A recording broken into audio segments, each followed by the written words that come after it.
So this weekend I called one of my close friends and I invited them out to lunch because I've been so busy doing candy table stuff.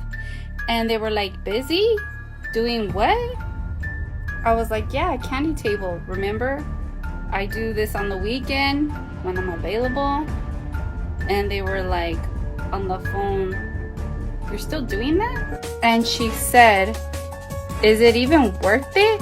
Like, are you getting anything out of it? Because I see you put all this work into it, but is it paying off? Let's just say we didn't go out to lunch.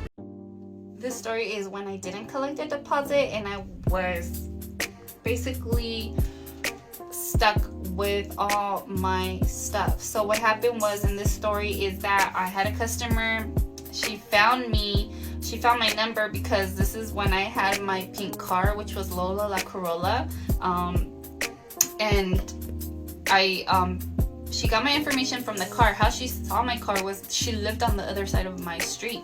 So I used to live on a dead end street. So to get to my home, I had to basically go around the whole block because I lived at a dead end street. So she saw my car, she got my information. She's like, oh cool, like, I'm gonna have a graduation party, I want to book you. And I was like, all right, awesome. I didn't collect the deposit, which was my mistake. I went by her word. I went ahead and we got the details, which is a theme. It was a graduation. I went ahead and bought the stuff that I needed for this particular theme because I was just starting. I didn't have anything for this theme. So I went ahead, got my stuff, got my candy, ordered my treats, and then that week of her event, she went ahead and texted me. She's like, okay, I'm sorry, we're gonna go ahead and have to cancel the candy table because we went out of budget. And I was like, oh, okay, it is what it is, no worries. That was it. I didn't say anything. I was like, no, you have to like pay me. Because I didn't collect the deposit and I had no contract, which is another thing. So I was basically stuck with everything. So the day of her event, because she lived around the corner from where I live, I was like, you know what? I'm going to drive by her house. And I'm going to see that candy table because my neighbors had their events in their front of the house because the backyard was so small. Nobody had parties in the backyard. So I knew she was going to have that party in the front yard. So the day of her event, which is a Saturday, I remember I drove by her home. I drove in front of her home, of course, because that was my way out from my home. So I drove by and I looked over. I was okay. I know the colors. I know the theme. I didn't know where she lived, but because of the theme and the colors, I knew where she was gonna live. So I drove by. Of course, I looked over because I was gonna be a chismos and I want to say, okay, I want to see what they're gonna come up with that they didn't hire me to do. So I looked over and I saw her candy table and I was like, damn, like, yeah.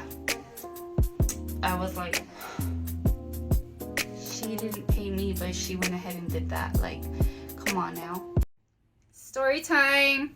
So I have another story for you. This one is about a padrino. So this padrino was a friend of my husband. So he seen that I do candy tables because he seen my promotion that I used to have on my car, which was Lola La Corolla. So he seen that we did candy tables. So he reached out and wanted a candy table for a quinceañera. So we got the details, we got the date, and then again, there was no deposit because we weren't finalized yet about if he was gonna book or not. So this padrino was like, oh yeah, we're gonna be the padrinos for the quinceañera. It was a compadre, something like that. I'm not quite sure. So when it almost came down to the event, the padrino reached out to my husband because they were friends, I want to say. So he reached out to my husband and he told him, you know what, we're not gonna continue with the event, and we're not gonna book the candy table, so just go ahead and I'm sorry, we're gonna have to just cancel it. And my husband's like, oh, no worries, I'll let my wife know. But then, like, you know how men are chismosos, and don't lie because we know you are chismosos. Like in the conversation in time, so the padrino cancel the quinceañera because ya no iba a ser quinceañera, ya iba a ser baby shower, which was not planned, but you know what? We do baby showers too, so why not? Story time, and this story is about an event planner. And I do want to say that these are true stories that truly happened to me. I'm not telling you not to work with an event planner. I'm just saying these are true things that truly happen. This event planner found me on Instagram. She sent me a DM. She needed one item only. She sent me the location, time of delivery, and the deposit. I was good to go. This event planner I have never met before. I only seen her through Instagram. The day of the delivery, I went ahead and we delivered the item, and this was a time when we were having those drive-by parade events. I placed the item in the driveway because it was a drive-by event. I took a picture, I sent it over. The picture that I took, I sent it through the DM and I texted it to her.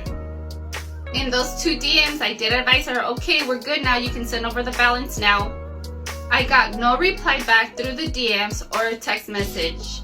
I waited. I said, you know what, I'm just gonna go ahead and park around the corner, not in front of the residence home, and just wait for her to reply back or send over the balance.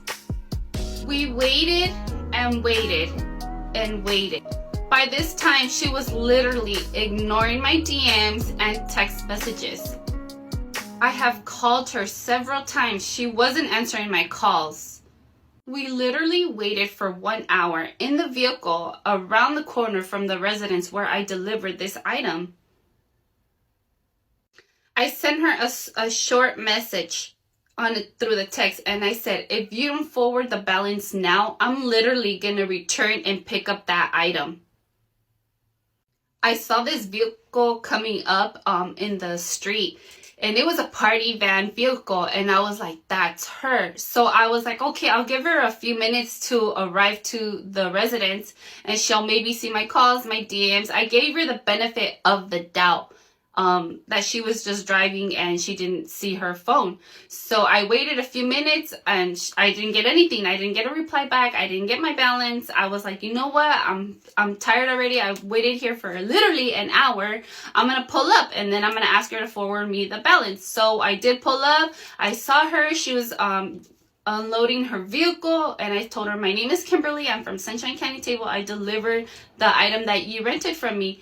And she told me that, oh, I thought I was gonna forward you the balance after the event. And I was like, no. So I did get my balance right after I introduced myself to her. I did tell her the balance was due. And then I wasn't really specific on the item. This was a table rental that I offered. It's not something small like a cake stand or a decoration. This was something like a big item. So that's why I waited for the balance. It wasn't something so small and simple. No. Story time, and this story is about a great customer I had. There's always good stories once in a while to hear, not always bad. This customer found me at an event that I had attended to. He got my information and asked me if we were available for an event that he was going to have. This customer, he was going to plan an event for someone in his family, and did advise me with the date and information, the location of the event. My customer, I did have a consultation with him and his family. I did offer him the variety of packages that we do have, and I did advise him that we do offer a serving service where I stay and serve at your event. The family did like the idea that I offer the service where I can stay and actually serve the treats and the candy from the candy table. Basically, I would just stay there the whole time of the event from the beginning to the end, meaning the time that the candy table is empty, to serve for their guests. So the day of the event came down, and I basically just had everything ready. By the time the family arrived, everything was ready, good to go. I had my little stool. I would literally sit next to the candy table like if I was guarding it, like security guard kind of thing. But the family likes the idea that I stay there and control, make sure there's no family, little kids coming and serve themselves before it's even open. So at this time the family was arriving.